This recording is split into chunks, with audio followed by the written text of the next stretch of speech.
Bienvenue à cette soirée conférence débat organisée par le collectif anticapitaliste. Pour ceux qui ne connaîtraient pas et celles qui ne connaîtraient pas, donc un collectif qui est actif à Fribourg depuis assez récemment, 2-3 ans disons, et qui a mis ensemble une série de militants de gauche, d'horizons différents, qui partageaient la volonté de la prise de conscience de la nécessité de se battre pour un monde plus juste, plus social, plus écologiste, plus féministe, etc.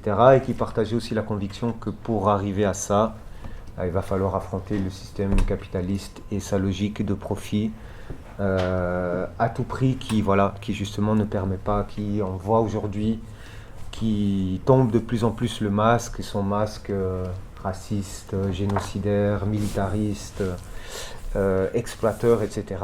Et donc, qui réunit des militants dans cette perspective d'essayer tout d'abord d'agir, de s'organiser, de lutter contre ce système, ici bien sûr, mais aussi à l'échelle, en faisant des liens à l'échelle suisse, à l'échelle aussi internationale, pour s'organiser, lutter collectivement contre ce système. Donc on fait régulièrement, voilà, on essaye d'être partie prenante des différents mouvements sociaux, manifestations, mobilisations. On était nombreux à être, par exemple, à la manifestation samedi en solidarité avec la Palestine. Très belle manifestation. Il en faudra beaucoup d'autres, malheureusement, mais voilà, on continuera cette bataille. Et en plus de ça, on organise aussi périodiquement des moments de débat, de discussion, d'échange sur des thèmes qu'on pense qui sont stratégiques pour des militants anticapitalistes. C'est important de débattre, c'est important de comprendre le monde pour savoir aussi comment agir, pour faire des liens, pour échanger des idées. Et ce soir, on a décidé de se pencher sur le thème des résistances paysannes et de l'alimentation, qui est aussi, disons, un gros morceau dans le système capitaliste actuel, et un thème très, disons, extrêmement important à l'heure où, malgré une accumulation de richesses jamais vue sur la planète, on a de nouveau, malheureusement, une augmentation en termes absolus des personnes qui souffrent de la faim, ce qui est une absurdité totale par rapport à la production de richesses et de nourriture, y compris dans le monde. Donc on a décidé de s'attaquer à ce thème, de discuter autour de ce thème, d'autant plus qu'on a eu, y compris en Suisse, des luttes qui ont posé cette question de quelle alimentation, quelle production, quelle agriculture, etc., tout récemment. Et pour discuter de ces thèmes, on remercie de leur présence. Tout à gauche, Milena Polini, qu'on a la chance d'avoir pour la deuxième fois à Fribourg, qui est une militante qui fait partie du secteur internationaliste du mouvement des travailleurs ruraux sans terre au Brésil, donc un mouvement de masse, un des mouvements les plus importants d'Amérique latine, et je dirais aussi à l'échelle mondiale, pour lequel d'ailleurs ce mois d'avril, comme chaque année, aussi un mois important, elle l'expliquera tout à l'heure, où il y a beaucoup d'occupations de terre, de lutte, de mobilisation actuellement ces jours au Brésil sur ces questions-là, de la réforme agraire, de l'alimentation, quelle alimentation, de la répartition des terres. Et donc on la remercie d'être là. Et puis on a aussi notre camarade Alberto Silva, qui est maraîcher dans le canton de Fribourg et qui est aussi secrétaire politique de l'organisation paysanne suisse unitaire, qui va aborder l'aspect helvétique de la chose, des problèmes agricoles, comment ils se posent, les résistances, les luttes qu'il y a eu, etc. Les alternatives à la mainmise des grands distributeurs. Donc on va essayer de faire dialoguer ces deux réalités qui sont très différentes, mais qui posent aussi des enjeux communs et des luttes communes. Et c'est pas pour rien d'ailleurs que Unitaire et le MST font partie d'une même internationale paysanne, parce que voilà, il y a des problématiques, il y a une lutte commune. Donc on va faire un format tout simple, on va commencer avec plus ou moins, chacun va faire une présentation d'environ 20 minutes, et ensuite on va ouvrir le débat pendant le temps qu'il faudra avec la salle. Ok. J'ai passé, donc on va commencer avec notre ami Alberto. Très bien, salut tout le monde, ça fait plaisir de voir plusieurs têtes connues. Donc voilà, je vais essayer un peu de vous brosser un peu le tableau sur le système agricole et alimentaire en Suisse, poser un peu le contexte, savoir un peu de quoi on parle. C'est évidemment un système qui est extrêmement complexe, je n'aurai pas le temps de tout aborder, mais il y a des choses qui vont certainement revenir dans la discussion. Parler un peu aussi de 2-3 freins au changement. Le système agricole est critiqué et critiquable depuis une cinquantaine d'années. Pourquoi ça ne change pas? On va esquisser un peu 2-3 pistes et puis terminer un peu avec nos revendications unitaires, quelles perspectives d'avenir, etc. Peut-être un mot sur notre organisation, peut-être tout le monde ne la connaît pas. Nous, on est une organisation qui existe depuis une septantaine d'années. Voilà, c'est dire si les enjeux sont encore sont vieux et encore terriblement urgents et Voilà, c'est une nécessité de changement.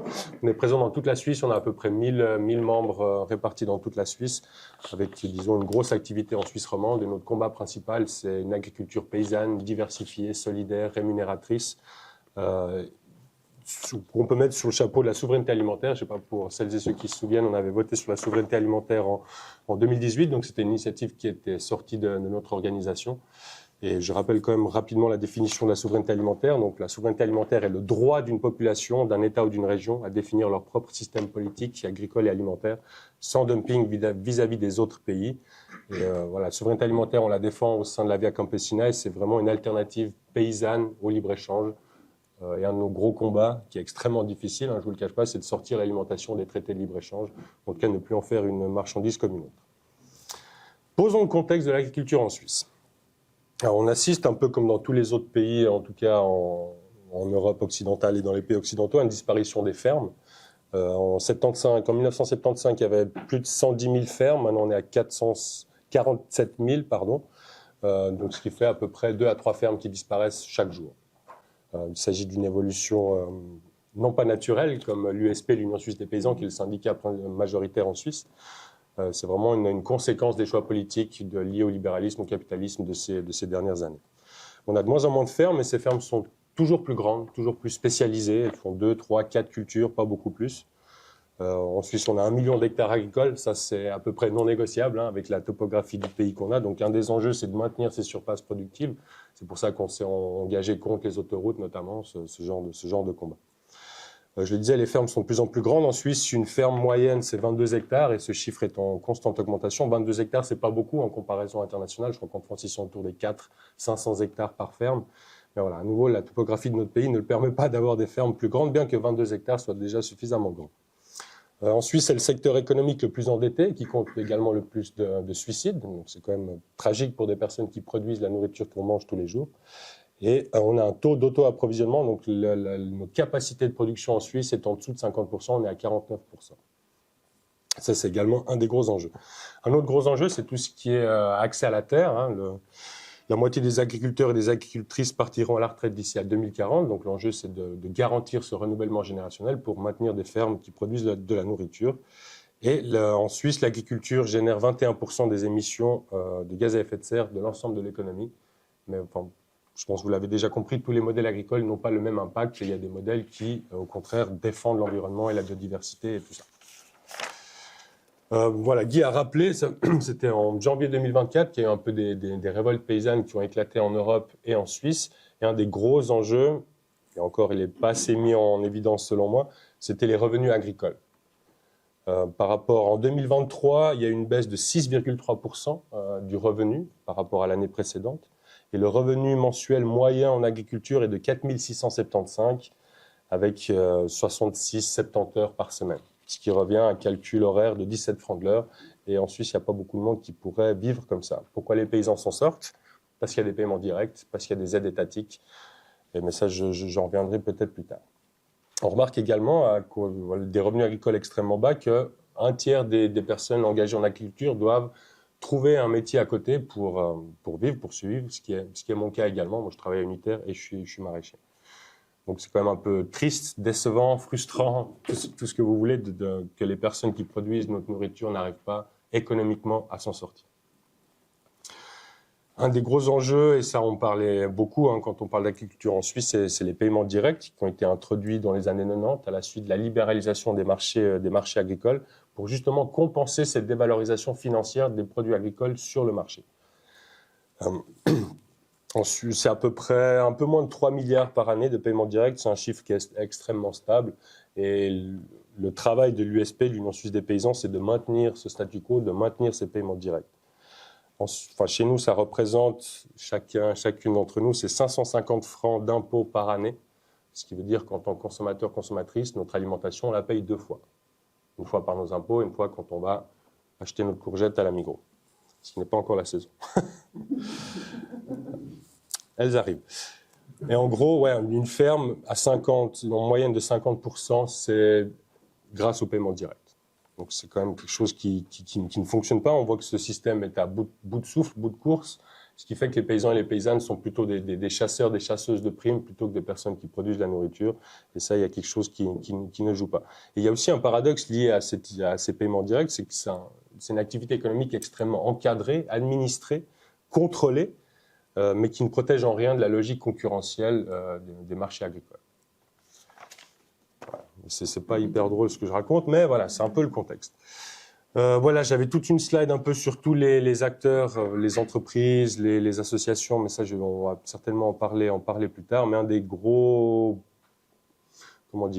grosses thématiques qui est survenue ces dernières années, grâce à différentes enquêtes journalistiques, c'est le poids de la grande distribution, notamment les marges de la grande distribution. Chez nous, Migros et Coop contrôlent 80% du marché du commerce de détail, on appelle ça le duopole orange. Et ce qui leur permet de dégager des marges extrêmement élevées par rapport aux autres enseignes, mais aussi par rapport aux autres pays européens. Et ce que ça implique dans la pratique paysanne, c'est qu'il y a un rapport de force extrêmement déséquilibré où les paysans-paysannes n'arrivent pas à imposer leur prix. C'est vraiment les acheteurs qui vont déterminer ça. Ils peuvent imposer à la fois des prix d'achat et des conditions de production. À la Migros, par exemple, le lait, il est forcément IP. Donc, un paysan, une paysanne qui n'a pas ce label ne peut pas rentrer dans ce district de distribution. Voilà, je vous ai dit, je vais passer très rapidement sur tous ces éléments. On remarque aussi depuis plusieurs années, plusieurs décennies, ce qu'on appelle le ciseau des prix. Donc, le prix payé par le consommateur, la consommatrice augmente, tandis que le prix payé à l'agriculteur et l'agricultrice ne fait que de baisser. Donc, on a vraiment ce ciseau des prix. Peut-être aussi poser rapidement le contexte sur l'évolution de l'agriculture industrielle. La première condition de cette évolution, c'est de comprimer au maximum le coût de l'alimentation pour produire le moins cher possible. Et cette baisse est évidemment illusoire, parce qu'il y aura des coûts cachés, des coûts négatifs, des coûts sociaux, environnementaux, qui sont cachés, qui sont indirects et qu'on ne paye pas forcément. Donc l'agriculture a extrêmement évolué, surtout depuis la fin de la Deuxième Guerre mondiale. Elle s'est modernisée, fortement industrialisée, basé sur le productivisme et sur le machinisme. Et l'idée, c'était de se délivrer, je le mets entre guillemets, du travail de la terre par les machines et le marché mondial. Maintenir également une part des budgets consacrés à l'alimentation le plus bas possible pour permettre de mettre cet argent vers d'autres secteurs d'activité, le tourisme, la croissance, ce genre de choses. Et on remarque également une dépossession des populations contemporaines de notre alimentation. On ne sait pas comment l'animal est élevé, comment la courgette est produite. Pourquoi la courgette aujourd'hui? Je ne sais pas. Et en gros, c'est un système en Suisse et ailleurs qui est évidemment basé sur les marchés internationaux, sur la spéculation alimentaire. En Suisse, on est les champions pour ça. Des machines toujours plus grosses, toujours plus de pesticides, toujours plus d'énergie fossile, de l'endettement, une perte des savoir-faire, etc., etc. Une concentration des terres aussi, une concurrence généralisée entre paysans et paysannes eux-mêmes. Moi, j'aime bien raconter cette histoire dans le village où j'habite, à Hainans, près de Romont, là-bas. Une fois, il y a un paysan qui est mort et à l'enterrement, les paysans se foutaient sur la gueule pour savoir qui allait récupérer le pauvre petit hectare qui lui restait. Donc, cette évolution de l'agriculture industrielle, là, vous l'aurez compris, fait disparaître des paysans et des paysannes. Elle répond directement aux intérêts des industriels, elle ne répond pas à nos intérêts à nous en tant que mangeurs et mangeuses. Et ça a été d'un processus d'une rapidité, d'une brutalité extraordinaire. Et à nouveau, c'est une conséquence de nos choix politiques. Ça, on va passer. Voilà, ça, c'était vraiment... Là, j'ai un peu dressé très rapidement disons, le contexte. Il y aura certainement des questions qui vont venir. On va parler deux, trois mots sur quels sont les freins au changement. Un des freins, c'est le libre-échange, ça c'est évident. C'est un verrou d'une importance capitale dans la logique d'abaissement des coûts de production. À nouveau, l'idée, c'est de produire le moins cher possible, avec des dérégulations des marchés comme c'est pas permis. On traite l'alimentation comme une banale marchandise, et on la fait comme un simple objet de consommation, voire de surconsommation. Donc une liberté absolue, pas de régulation dans la circulation, dans la fixation des prix des marchandises. C'est un système qui est extrêmement compétitif, opaque évidemment, il n'y a aucune transparence. C'est aussi un des enjeux politiques pour nous unitaires, c'est d'amener de la transparence et amener aussi de la démocratie, que nous, disons, mangeurs, mangeuses, on puisse, disons, décider de notre système alimentaire, ce qui est la définition de la souveraineté alimentaire. Et dans un tel système, les agriculteurs et les agricultrices sont contraints et contraintes de comprimer au maximum leurs marges pour conserver une mini-part de marché. Ce qui fait qu'on a introduit les paiements directs, Ces paiements directs sont basés à l'hectare et non pas à la main-d'œuvre. Donc, ce qui fait que plus on est grand, plus on a de l'argent, évidemment. Et ce qui fait que ces paiements directs accompagnent l'évolution de l'agriculture industrielle, mais surtout vont dicter les pratiques des paysans et des paysannes. Dans une telle logique, c'est difficile d'entrevoir une relocalisation du système. C'est difficile de ne pas mettre de pesticides dans nos champs, ce genre de choses. Je dis non, mais pas les miens. Je précise. Et disons que ce système fait que notre alimentation a été laissée, la gestion de notre alimentation a été laissée aux grandes entreprises qui ne sont pas là pour l'intérêt général. Spoiler alert. Ça, je vais peut-être passer. Un autre frein, c'est aussi lié avec le libre-échange, c'est l'industrie agroalimentaire. Hein. Dans toutes les étapes de la production alimentaire, de la graine à l'assiette, il y a une grande entreprise, il y a des grandes entreprises, de moins en moins, mais de plus en plus concentrées, qui détiennent de plus en plus de pouvoir, et ils ont tellement de pouvoir qu'ils arrivent à dicter les règles et dicter l'agenda politique. À nouveau, ils ne travaillent pas pour l'intérêt général, ils travaillent pour générer un maximum de profit. C'est un monstre qui est extrêmement bien organisé. En tant que militant anticapitaliste, on le sait, mais c'est surtout un monstre qui n'est jamais inquiété par les pouvoirs publics, en tout cas pas par les décisions publiques. Juste pour vous donner une idée, dans la part du marché liée au maïs, donc les 3/4 du maïs est géré par 4 entreprises. Voilà, c'est ce genre de concentration qu'on observe, d'où l'intérêt de sortir l'alimentation des traités de libre-échange. Un autre frein, et ça celui-là il est quand même pas mal, c'est ce qu'on appelle l'identité paysanne. Et on remarque aussi, ça fait 3, 4, 5 ans qu'on est régulièrement appelé à voter sur des initiatives dites agricoles. Et on remarque vraiment un fossé, une rupture, d'un côté les agriculteurs et agricultrices qui sont incompris, et de l'autre, tous les groupes sociaux, les écolos-bobos, on connaît. On fait aussi porter la responsabilité des conséquences écologiques des politiques productivistes aux simples personnes qui les exécutent. Après, il y a des paysans qui ne sont pas, disons, défendables, mais disons, on leur fait porter ce chapeau-là de politique qu'on a choisi où il fallait produire, produire, produire. De ça découle un sentiment qui est parfaitement légitime d'incompréhension, de malaise, de dévalorisation, et ce sentiment est parfois alimenté par des discours environnementalistes qui ne prennent pas en compte les aspects économiques, par exemple, de l'utilisation des pesticides. Donc c'est important de reconnaître les racines, disons, sociopolitiques de tout ça. Hein. J'ai dit le capitalisme, libéralisme, concurrence, libre-échange, tout ça. Vraiment prendre compte du système dans lequel on est. Ce qui fait que, on l'observe, la paysannerie, enfin le monde paysan a un peu une peur identitaire de se faire remplacer par les écolos-bobos, par les néo-paysans. Moi, je suis un néo-paysan, je ne suis pas issu d'une famille paysanne. Et ce qui fait qu'on arrive un peu à un enfermement, parfois stérile, entre les agriculteurs, agricultrices d'un côté, et puis les écolos un peu indignés de l'autre. Et ce dialogue est, disons, parfois difficile. Et dans les deux cas, il y a des coupables, entre guillemets. Une chose que j'entends souvent aussi depuis que je travaille à Unitaire, ça fait 3 ans maintenant que je suis secrétaire, c'est que en termes d'alimentation, c'est qu'une question de choix. Les personnes ont le choix. Ils ont choisi de mettre de l'argent sur Netflix au lieu d'acheter de la nourriture. C'est pas aussi simple que ça. Disons, on voit l'augmentation de toutes les dépenses obligatoires, hein, le loyer, l'énergie, l'assurance maladie, qui fait qu'au final, c'est l'alimentation, malheureusement, qui en pâtit.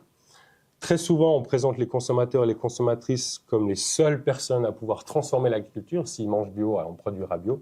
C'est pas aussi simple, même si le bio a un succès de plus en plus fort, et ça, c'est assez cool à voir, hein.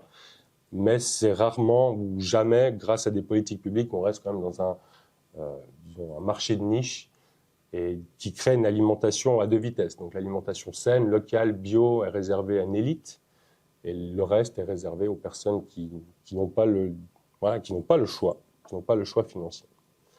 On remarque aussi, plus ou moins depuis le Covid, je ne sais pas si vous vous rappelez ces files de personnes à Genève qui allaient chercher de la nourriture, c'est quand même assez triste, une aide alimentaire qui est vraiment en augmentation.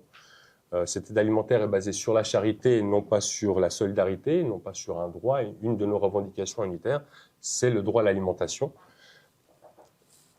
Et cette aide alimentaire fait surtout que les personnes en situation de précarité sont nourries avec les restes de la société. C'est-à-dire qu'on leur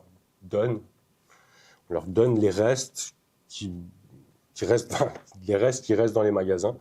Et très souvent, c'est des produits ultra transformés, très salés, très sucrés, ce qui va entraîner d'autres problèmes de santé publique. Et là, on assiste aussi à un paradoxe. On a d'un côté l'augmentation du gaspillage alimentaire, et de l'autre côté, une partie de plus en plus grande de personnes qui n'arrivent pas à se nourrir, même dans un contexte d'abondance de nourriture. Ça, c'est vraiment un paradoxe.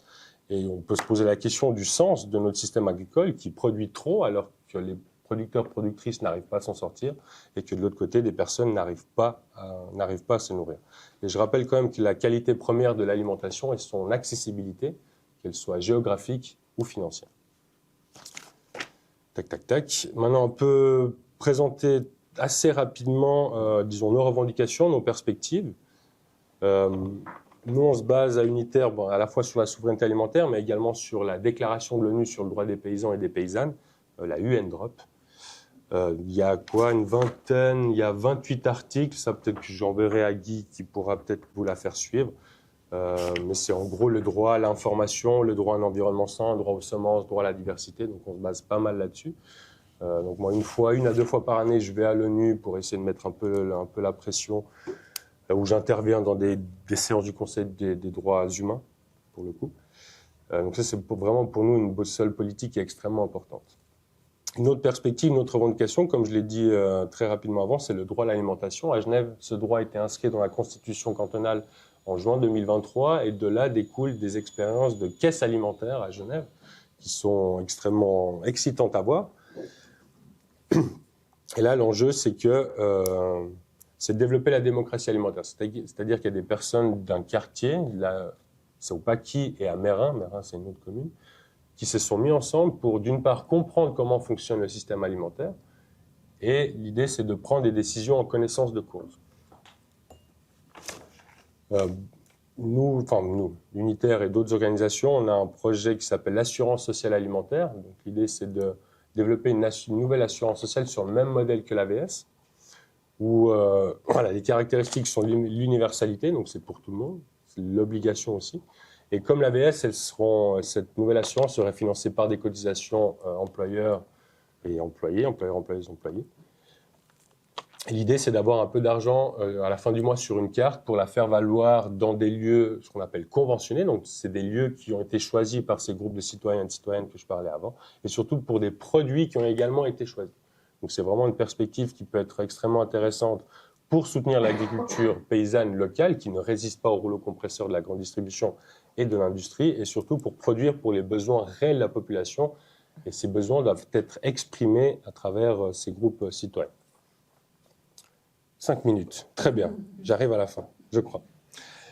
L'enjeu pour nous, pour l'ASA, donc l'assurance sociale alimentaire, ça va plus vite, c'est d'amener une réponse globale et collective à ces enjeux urgents du système alimentaire. Ça va prendre du temps, je ne vous le cache pas, si on y arrive. Un autre sujet sur lequel on travaille pas mal, c'est pas mon domaine de prédilection, c'est l'accès à la terre. Je vous ai amené des brochures là-bas et tout un tas de matériel. Donc, comme je le disais, l'idée, c'est de garantir le renouvellement générationnel de toutes ces personnes qui travaillent dans l'agriculture qui vont partir à la retraite. Et là, on assiste aussi à un paradoxe, c'est qu'on a de plus en plus de personnes qui se forment à l'agriculture, de personnes à nouveau non issues du milieu agricole, mais il est extrêmement difficile d'accéder à la terre. Très rapidement, quand on n'est pas issu d'une famille paysanne, une ferme te coûte entre 4, 5, 6 millions. Quoi. Donc c'est extrêmement cher, mais extrêmement cher parce que les domaines sont de plus en plus grands, évidemment. Mais ça, je ne vais pas trop revenir là-dessus. Et puis après ça, je vous enverrai aussi au collectif.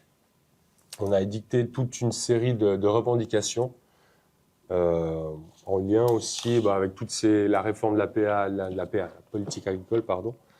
Donc il y a tout ce qui est meilleure protection douanière, donc un prix minimal d'entrée des produits qu'on importe, un prix minimal d'entrée dans notre territoire, des prix équitables qui ne sont jamais en dessous des coûts de production. Pour l'instant, certains produits ne sont pas couverts. Actuellement, c'est 17 francs de l'heure. Nous, on revendique 40 francs de l'heure avec des contrats obligatoires, des pratiques commerciales à interdire, de la transparence. Comme je disais, des paiements directs basés sur le besoin de main-d'œuvre et non pas sur la taille. Une simplification de la bureaucratie, ça on l'a vu pas mal aussi pendant ces révoltes agricoles.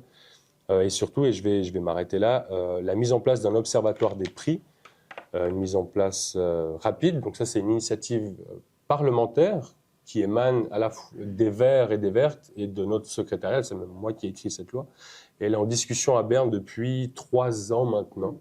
Et ce que j'essaie de dire par là, c'est que ce genre de propositions émanent des partis des Verts, qui sont très souvent, trop souvent, présentés comme les ennemis de l'agriculture et d'une petite organisation minoritaire telle que la nôtre. Donc, à se demander pour qui travaille le fameux lobby paysan. Je vais m'arrêter là-dessus. Voilà. Merci beaucoup. Merci.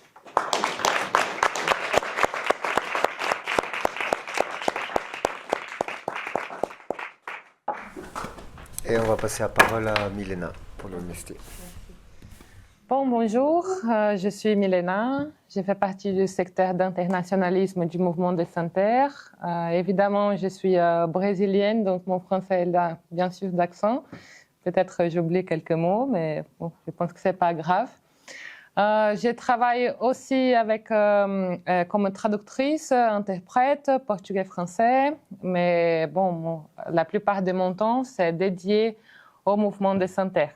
Je ne suis pas exactement paysanne, mais je me suis engagée dans le mouvement dans l'université et aussi parce qu'au Brésil, on a une discussion que la réforme agraire, c'est une lutte de tous et de toutes. Donc, exactement pour ça, à cause de la souveraineté alimentaire, comme Alberto a dit, et aussi comme ça touche, ça touche tout le monde du milieu rural ou urbain, l'accès à l'alimentation. Enfin, nous sommes tous dans la même planète et tous, nous avons le besoin de manger et de bien manger. Donc, je vais parler un peu sur l'histoire du mouvement des Sans Terre et un peu des défis actuels et aussi de positionner que 7 mois d'avril, pour nous, c'est l'avril rouge. On appelle l'avril rouge au Brésil à cause de la mémoire d'un massacre qui s'est passé à l'état de Pará, que ça a été en 1999, où 21 paysans et paysannes sans terre ont été assassinés et plus de 60 blessés. Et à partir de cet événement, cet massacre, aujourd'hui, on commémore, on célèbre la Journée internationale des droits de la lutte paysanne. Et au Brésil, la journée des luttes pour la réforme agraire. Donc au Brésil, c'est une loi. Donc le 17 avril, c'est la journée internationale et au Brésil. Donc au Brésil, nous sommes dans la loi parce que nous luttons pour la réforme agraire. Donc c'est un droit et que tout le monde, tous les citoyens, citoyennes doivent lutter. OK, donc le mouvement des Sans Terre, il fête ses 41 ans. Donc c'est beaucoup déjà. Et dans ces 40 ans, nous avons beaucoup avancé, par exemple, dans la thématique des féminismes, dans la thématique des questions environnementales, mais aussi et surtout sur l'agroécologie, comme un modèle et une matrice productive qui on travaille et qui on veut travailler à 100% de nos territoires. Bon, le mouvement, il est né dans les années 80 au Brésil. Et ça a été le même moment, la même époque nous étions dans la fin de la dictature militaire au Brésil et en même temps une ascension des luttes des masses. Donc ça a été dans ces moments-là, dans les années 80, qui est né les partis des travailleurs, les PT, qui c'est le parti qui est aujourd'hui dans la présidence. C'est né aussi les syndicats, la centrale unique des syndicats, CUT, et aussi le mouvement des Sans Terre. Donc, au même temps, ça se passait aussi la révolution verte, qui ce n'est pas exactement une révolution que nous aimons, mais c'est une révolution verte qui a mécanisé le travail dans le milieu rural, mais mécanisé pour produire des monocultures et des grands latifundia, des grands propriétaires seulement avec petites cultures et aussi pour l'exportation et pas exactement pour nourrir le Brésil. Et donc, les paysans et les paysannes qui étaient dans ces terres, ils ont été expulsés dans ces terres par l'agrobusiness et aussi avec beaucoup de violence, mais pas que seulement des violences, mais aussi l'agrobusiness, il faisait des documents qu'on appelle des grillages, que ça veut dire il mettait des papiers dans des tiroirs avec des grillons et ces grillons laissaient les papiers jaunes. et donc jeune avec un aspect vieux. Et donc il disait, regarde, ces papiers, c'est à moi. Regarde comme c'est ancien, donc cette terre, elle est à moi. Et avec ça, c'est une pratique très commune au Brésil, très étudiée. Et avec ça, ils expulsaient des paysans et des paysannes de ces terres. Et bon, au Brésil, c'est un des pays qu'il y a plus de concentration des terres dans le monde, un des plus. Par exemple, 1% de la population a la possession de plus de 50% des terres au Brésil. Imagine, le Brésil, c'est énorme, c'est gigantesque, mais seulement 1% des gens ont la possession de ces terres. Et donc, en 1984, le mouvement de Sem Terra est né, et avec 3 objectifs. Le premier objectif, c'est faire la lutte pour la terre, donc pour avoir l'accès à la terre, que c'était tellement inégal, il est inégal jusqu'à aujourd'hui. Le deuxième objectif, c'est la lutte pour la réforme agraire, parce que ce n'est pas avoir l'accès à la terre, mais aussi que ça, c'est une tâche de l'État de faire la distribution égalitaire de terres. Et le troisième objectif, c'est la transformation sociale, ou on peut dire aussi le socialisme. Ça dépend des événements, on dit transformation sociale ou on dit socialisme, mais c'est la même chose. Aussi, ok, ici c'est le socialisme. Mais pour nous, c'est la même chose. Et bon, et ces 3 objectifs, ils restent jusqu'à aujourd'hui dans le mouvement. Bon, notre principale manière de lutte, c'est faire l'occupation des terres. Donc, pour nous, on fait l'occupation de terre en premier parce que c'est dans la loi, pas de faire d'occupation de terre, mais c'est dans la loi que toutes les terres, elles doivent accomplir une fonction sociale. Donc, quand nous sommes sortis de la dictature et après pour la démocratie, nous avons fait une nouvelle constitution. Et dans cette constitution, il y a un article qui dit que toutes les terres doivent accomplir une fonction sociale. Et donc, ça veut dire produire des aliments ou habiter ou faire quelque chose. On ne peut pas avoir une terre et la laisser abandonnée ou ne faire rien. Et avec et donc toutes ces terres non utilisées, c'est le devoir de l'État de faire la désappropriation de ces terres et de faire la réforme agraire. Ok, c'est très joli, mais l'État ne fait pas ça. Donc, c'est le mouvement où les paysans et les paysannes qui occupent ces terres, ils revendiquent ces terres pour la réforme agraire. Donc, il y a un espace de l'État qui s'appelle INCRE, c'est l'Institut national de colonisation et réforme agraire, qui fait la vérification de cette terre, de ce territoire, pour savoir si elle accomplit ou n'accomplit pas, si on peut faire la redistribution de cette terre ou non.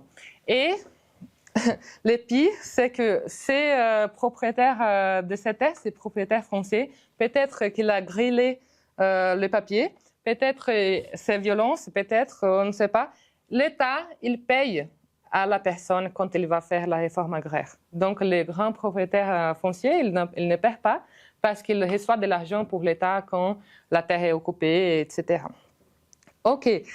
Jusqu'à aujourd'hui, nous avons 350 000 familles qui ont conquis une terre, donc qui ont occupé et qu'aujourd'hui, ils ont les droits légaux de cette terre.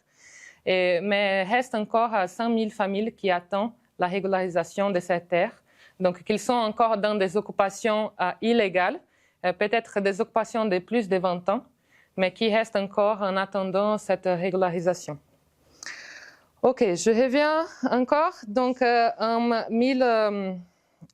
OK, j'ai parlé de ça déjà, des massacres d'Eldorado dos Carajás, mais en fait, une correction, ça a été en 1996. Donc, l'année prochaine, ça complète 30 ans de ce massacre.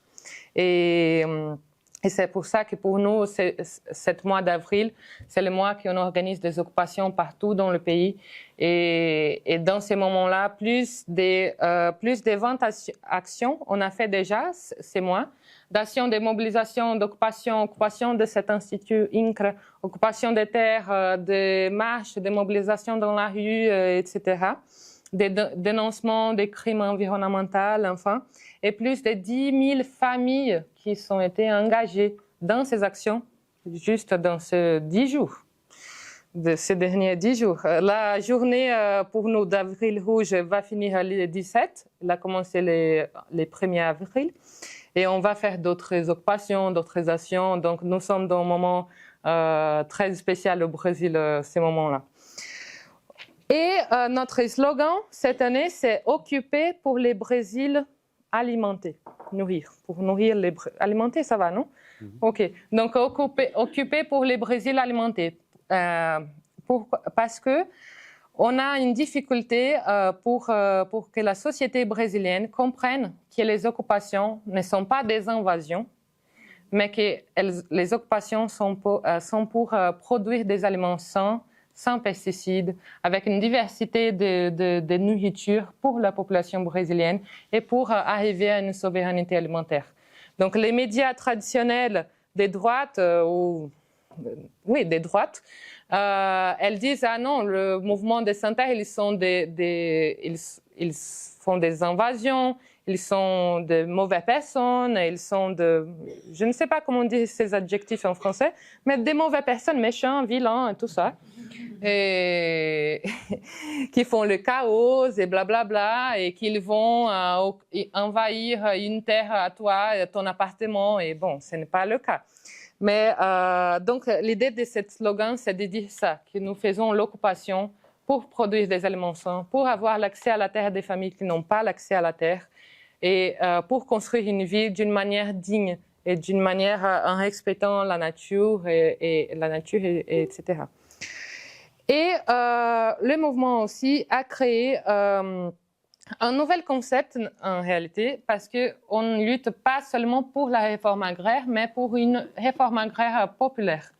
Donc pour nous, la réforme agraire, c'est plus que faire une redistribution des terres, mais c'est aussi que les paysans et les paysannes ont le droit, l'accès à la culture, à la santé, au transport public, à la politique publique pour l'achat des récoltes, aussi de routes, des structures pour arriver du champ, de la campagne à la ville, d'entre autres actions. Mais tout ça qui est compris la vie au milieu rural et pas seulement avoir l'accès à la terre. Parce que c'est très simple d'avoir un papier qui dit cette terre est à toi, mais si on n'a pas de crédit pour produire, on n'a pas de transport pour transporter les produits, enfin.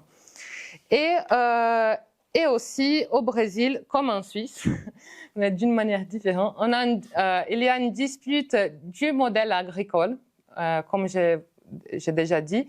Donc il y a une grande concentration des terres pour la monoculture, et qu'ils font des exportations des commodities, donc le soja, le maïs, blé, et des produits comme ça, ce sont par exemple 5 cultures, mais on mange plus que 5 types d'aliments différents.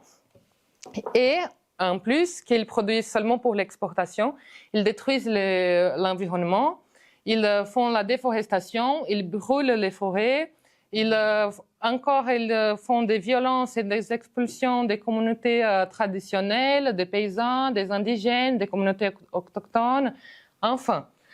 Et de l'autre côté, il y a l'agriculture familiale qui est responsable pour plus de 70% de l'alimentation du peuple du Brésil et qui reçoit beaucoup moins de crédit du gouvernement que l'agrobusiness. Donc l'agrobusiness ne produit pas de la nourriture, mais reçoit tout l'argent de l'État, et qui produit l'alimentation ne reçoit presque rien, ou même pas suffisant pour nourrir toute la population du Brésil. Et l'agroécologie pour nous, ça fait déjà 10 ans ou plus qu'on a décidé que l'agroécologie comme une matrice productive du mouvement, ça ne veut pas dire que tous les paysans et paysannes sans terre produisent d'une manière agroécologique. Ça ne veut pas dire ça. Mais ça, c'est l'horizon et on travaille pour ça. Donc, on construit des écoles d'agroécologie, on fait des formations. C'est la ligne politique de la direction du mouvement pour tous les paysans et paysannes qui participent. On veut arriver à cet horizon d'avoir une production 100% agroécologique. Mais aujourd'hui, on a déjà des conquises, des choses bien qu'on a récoltées dans ces temps. Nous sommes le principal producteur du riz biologique à l'Amérique latine. Et aussi, pour nous, l'agroécologie, c'est plus que produire seulement bio. Parce que l'agrobusiness, il peut produire bio aussi. Il ne produit presque pas, mais il peut, et il fait un petit peu avec ses niches de marché. Mais pour nous, l'agroécologie, ça va au-delà. L'agroécologie, ça veut dire aussi les relations humaines. On ne peut pas produire des aliments sains avec des relations malades. Si dans un couple qui est dans une ferme, il y a des relations de violence, comment on va faire pour produire un aliment sain s'il y a des relations malades entre eux? Donc pour nous, l'agroécologie, c'est aussi transformer les relations humaines et aussi notre relation avec la nature. Donc c'est pas suffisant de n'utiliser pas les pesticides, mais aussi de penser à comment on prend soin des biens communs de la nature, comment on respecte l'environnement, comment on fait ces sols vivants et on continue à ça en harmonie entre l'être humain et la nature. Et au cours de l'histoire, je cours un peu parce que je parle beaucoup et je pense que mon temps s'est déjà passé. Au cours de l'histoire, le mouvement a construit 2000 écoles. Ok, je vais passer un petit peu. 2000 écoles, 160 coopératives, 190 associations de paysans et de paysannes et 120 agro-industries. Agro-industrie, pas dans le sens de l'agro-business, mais dans le sens qu'on va avoir une production du lait et on va transformer au fromage. Dans ce sens, donc on a 120 agro-industries dans le pays. Et les chaînes de production, on produit les riz, le lait, la viande, le café, cacao, des semences, manioc, canne sucrée et aussi des maraîchages, légumes et enfin. On produit aussi et on vend pour l'alimentation scolaire. Donc, il y a des politiques publiques au Brésil qui achètent la production du mouvement. Donc, par exemple, même si l'armée elle est contre le mouvement des Sans-Terre, ils mangent nos produits. Les écoles, les filles de droite, d'extrême droite, ils mangent à l'école nos nourritures. Et aussi des prisons, enfin. Donc, pour nous, lutter pour la réforme agraire, c'est une mission. Donc, c'est aussi une mission d'arriver à la souveraineté alimentaire pour construire cette transformation sociale pour le peuple, conserver les biens communs de la nature et aussi de construire des territoires libres des violences. Donc, pour nous, nos territoires, ils doivent être libres des violences des genres, des violences des races et de tout type de violences ou même des violences de l'être humain contre la nature. Et pour conclure, à la fin, je vais lire nos compromis que nous avons firmés dans une lettre après la dernière réunion de la coordination nationale, qui ça a été dans l'état de Pará, le même état qui s'est passé le massacre, l'état dans l'Amazonie au nord du Brésil, où ça va passer à la COP30. Juste pour situer.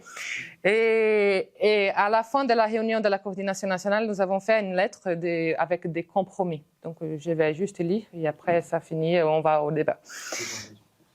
Okay. Comment? Ok, des engagements, ok. Ok. En portugais, compromis. Une autre chose. Ok. Donc, des engagements, ok. Donc, le premier, c'est défendre la terre, le territoire et les biens communs de la nature, en combattant les spéculations au territoire de la réforme agraire et toutes les formes de harcèlement du capital au nos territoires. J'ai traduit simultanément aussi. Produire des aliments sains pour tous les peuples brésiliens en massifiant l'agroécologie, en respectant la diversité des biomes, des écosystèmes. En combattant le pesticide et en fortifiant la coopération pour organiser la vie collective dans la production dans le travail et dans les relations humaines. 3. Lutter pour justice climatique en faisant des articulations avec le conjoint de la société, en spécial les organisations populaires, pour dénoncer l'hégémonie du capital et l'exclusion des peuples de l'agenda environnemental et des instruments de gouvernance globale, comme par exemple les COP, et construire un projet populaire pour surmonter la crise environnementale. Fortifier le travail de base et un plan de lutte pour accumuler des forces dans la prochaine période, avec notre base sociale et aussi les organisations populaires urbaines, en construisant des luttes avec tout l'ensemble de la classe ouvrière. 5. Pressionner les gouvernements pour régulariser ces 100 000 familles qui sont encore dans une situation illégale. 6. Travailler l'internationalisme et la solidarité comme principe, valeur et stratégie pour construire la lutte socialiste. Des mains serrées avec Cuba, Palestine, Venezuela, Haïti et les peuples de l'Afrique, et aussi la classe ouvrière de tout le monde. 7. Construire des stratégies de combattre l'impérialisme, le colonialisme, le racisme, les patriarcats, la xénophobie contre les immigrants, l'LGBTI-phobia et toutes les formes de violence et domination. 8. Enraciner dans notre base notre programme de réforme agraire populaire, donc avec tous ces 450 000 familles, pour que tout le monde sache qu'est-ce que c'est la réforme agraire populaire qu'on lutte. 9. Alimenter la mystica révolutionnaire et repositionner le socialisme comme horizon stratégique et alternative concrète pour surmonter le capitalisme. Et 10. Le dernier, nous nous engageons à lutter pour justice en face à l'assassinat des compagnons, des camarades de Saint-Terre qui ont été assassinés récemment, mais aussi pour tous et toutes qui ont tombé dans la lutte contre les injustices et les inégalités. Oui, ça a été ça. C'est beaucoup d'engagement.